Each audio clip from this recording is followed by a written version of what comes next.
Hello, I'm Sebastian Andrew. Time to listen to me ramble again. Today I want to talk about a number of things. Mostly, just follow along. And I'm sure I'll hit on something that some of you find interesting, and I'll hit on things that most of you don't. I'm in a silly mood, which is really odd because I was filling out a sheet yesterday for an upcoming appointment that I have. And the purpose of the sheet is to denote where my depression and anxiety rest, to give the shrink that I go to monthly, to give them an idea of where I'm at. Now, the one thing I hate about these sheets is they talk about it's within the last 2 weeks from the time you fill out the sheet. And the way I am is I'll fill out the sheet and I'll talk about those last 2 weeks, but by the time I get to my appointment, things have changed, usually. Because my moods don't stay put. However, I have noticed that two very odd events are happening. One, I have settled into a state of mind in which I am content to be alone, to apparently not move forward in any kind of relationship. I have my friends, I have my family, and that appears to be where it's going to stay for the foreseeable future. I'm not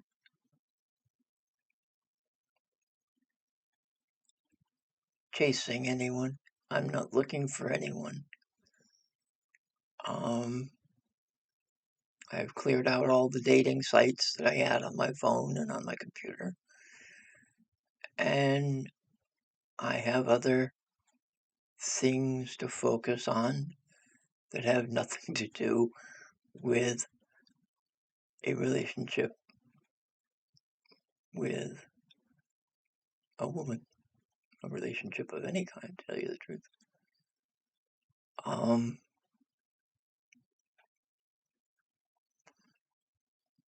But in my usual fashion, I'm not closing the book on that because something could arise. Something could pop into my existence. Someone could pop into my existence. It's happened before. It will happen again. So we'll see what happens. But me, myself, I am not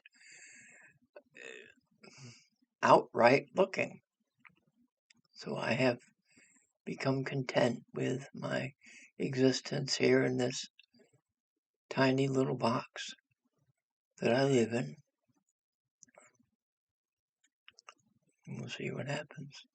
But then the other side of that coin appears in these sheets, that in being content, I am severely depressed.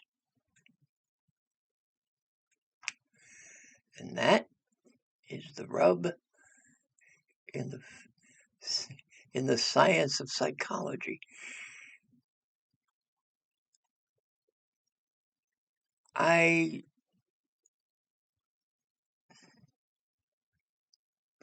One of the questions that's asked is, do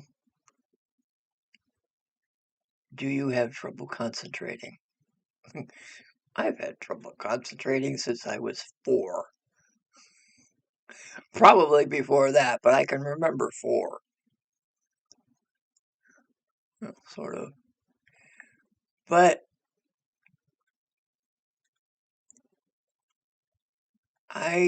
according to these sheets, according to this question, my inability to concentrate for longer than 10 minutes at a time, I would be a lovely candidate for short attention span theater.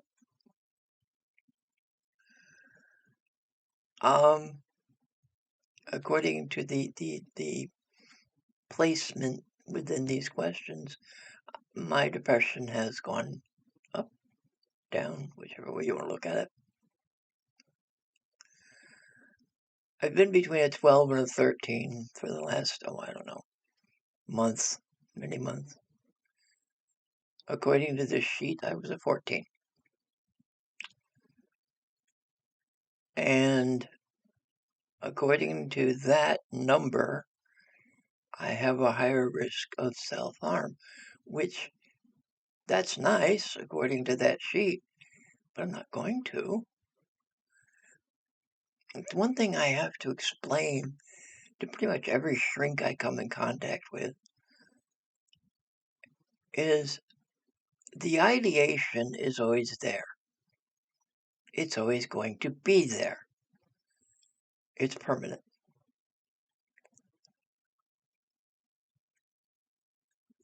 The difference is in the will to follow through.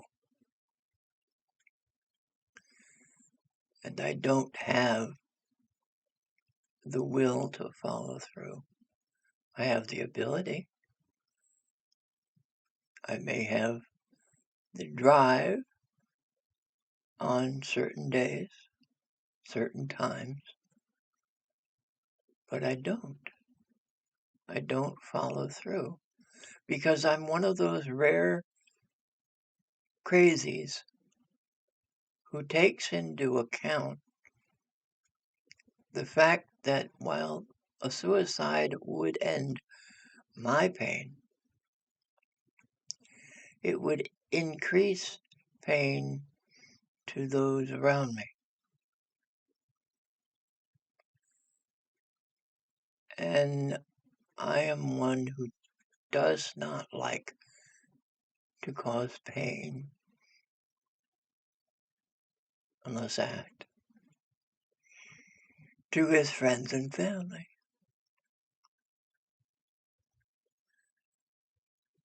So I remain in this depressive state forever because I will not cause harm to those around me.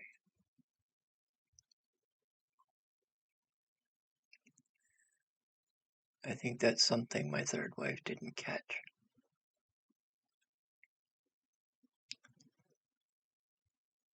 But regardless.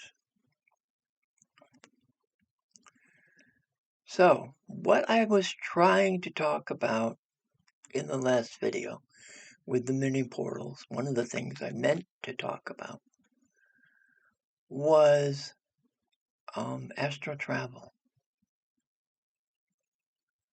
And I have been relearning how to astral travel.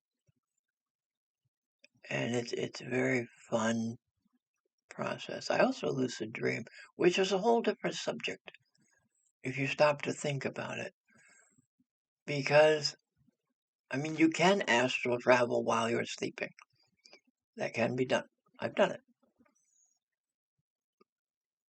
But, and when you astral travel, when you dream, when you're asleep, it has the same earmarks as lucid dreaming because you are in control of the dream. You are in control of your travels.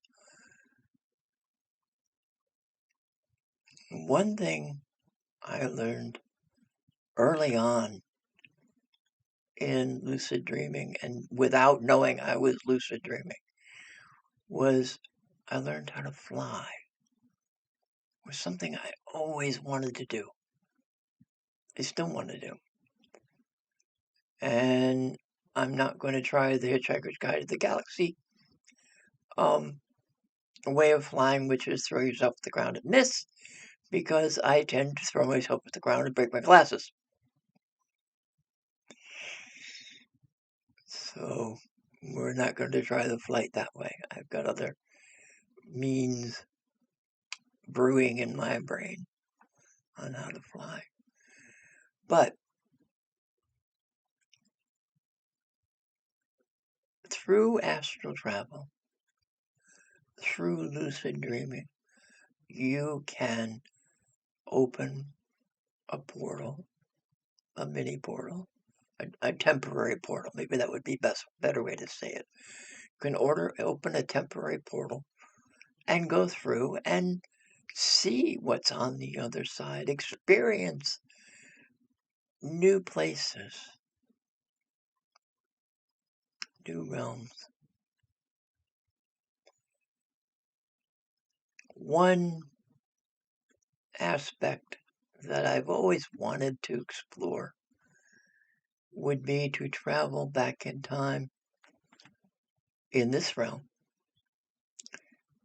and possess someone to the point that I can make them think of something that they can achieve in their time period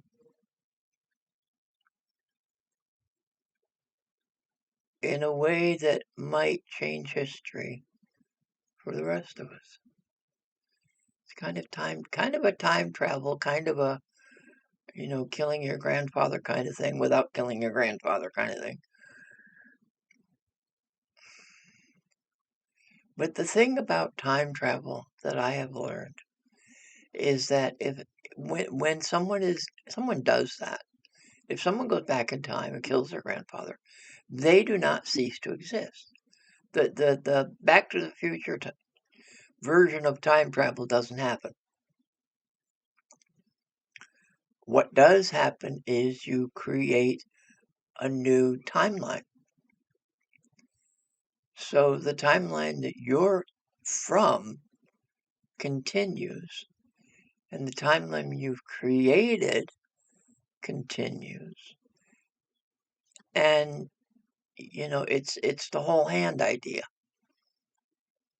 You are the base of your hand, and if you change something in what you think you're changing in your timeline, what you do actually is create another finger. And then you go back and do something different and create another finger, and create another finger, create another finger. But the thing of it is you continue to exist. Imagine that. Imagine going back in time and changing something.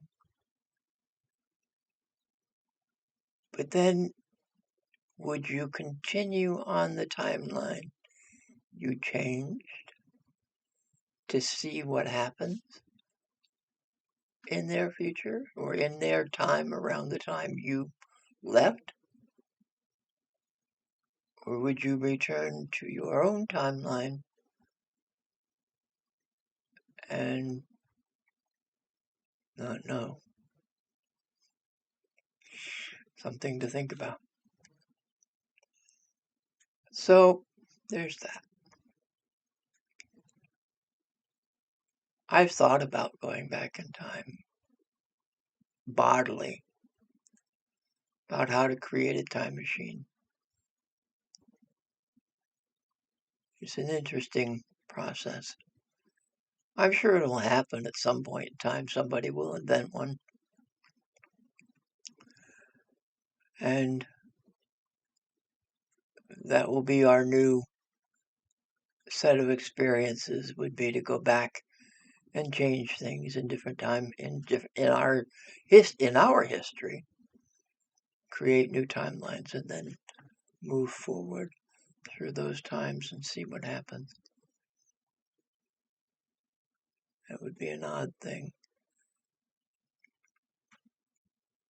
Now, the third thing I wanted to talk about today was something that has been happening the last couple of days. Significantly yesterday, it's still here today. But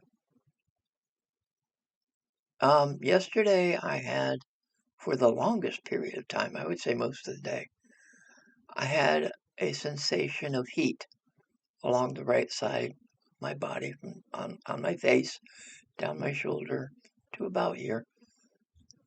And I looked it up online to see what it meant spiritually to have heat on that side of your body. And it wasn't physical heat. I mean, if I touched the side of my face was not hot, but I could still feel the heat. And even when I put my hand up, I could feel the heat on my hand. So it was an external heat that was affecting me. And according to what I found in my Google searches, it means that you are being visited by something significant. An angel, a deity, something along those lines, something in the higher range of energy.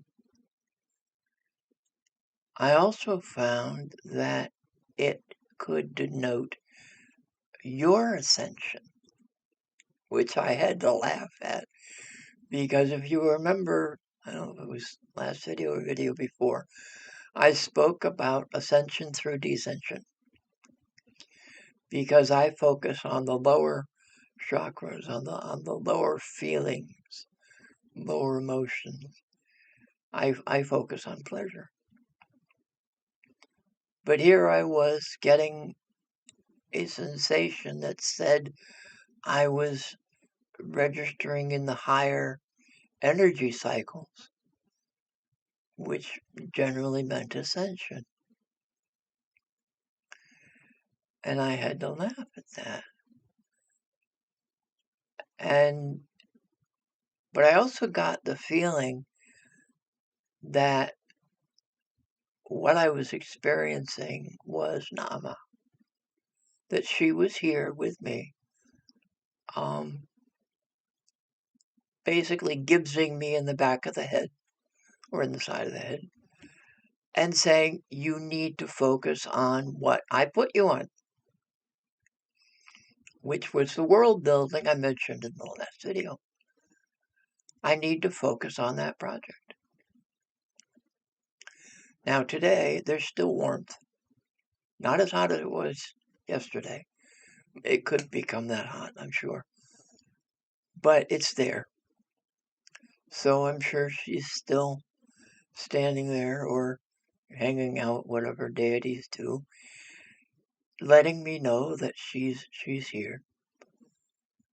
And also letting me know that I do need to keep focused for longer than 10 minutes at a time, and put down my ideas and find a way to start following through on them, to actually create the things that I've been writing about. And that's something I will do. I will continue to work on these ideas.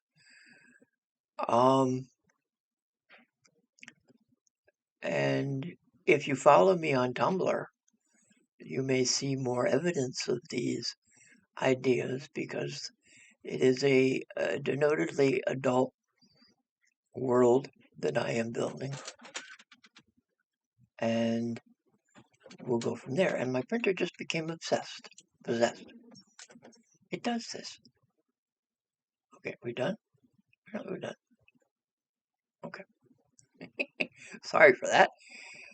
So, like I said, if you go to Tumblr, look for Spiritus Aberrare, SPIRITUS hyphen ABERRARE. I had to think how it was spelled. But you look that up and you find me. And I've put up a lot of information about Naama to begin. I have a picture of her as the main picture of the blog. And there will be things being put in over the next days and weeks to build Naama's world. So you can follow there. And I'll try and bring some of it up here. I don't know how far I can go before I run into YouTube's policies, which is why I'm aiming at Tumblr rather than here. So anyway, if you've been watching this and you're not a subscriber, please subscribe because things are going to start jumping here, I'm sure.